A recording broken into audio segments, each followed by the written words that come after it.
La digitalizzazione sta invadendo ovviamente, direi in maniera prepotente ma naturale a questo punto, sta invadendo tutto, le famiglie, le persone, la manifattura, si sente parlare tanto di manifattura 4.0 e ovviamente l'edilizia non poteva essere da meno. Il digitale è pervasivo, non possiamo pensare di portare al 4.0 le aziende e non portare la pubblica amministrazione locale.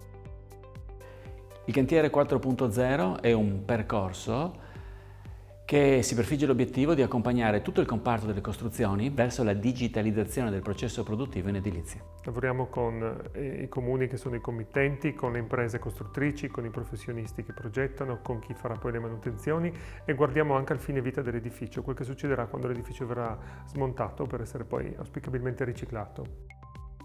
Alfabetizzazione, di informazione e di formazione per guidare il settore delle costruzioni verso il suo futuro presente.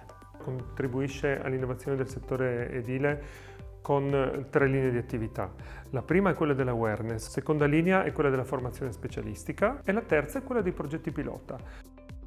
Il cantiere è la sfida sul territorio. La sfida di Cantiere 4.0 è portare tablet e realtà aumentata nei cantieri edili e al tempo stesso digitalizzazione completa negli uffici tecnici comunali. Riuscire a favorire la contaminazione del comparto delle costruzioni con gli altri attori operanti all'interno della piattaforma IP4 FVG.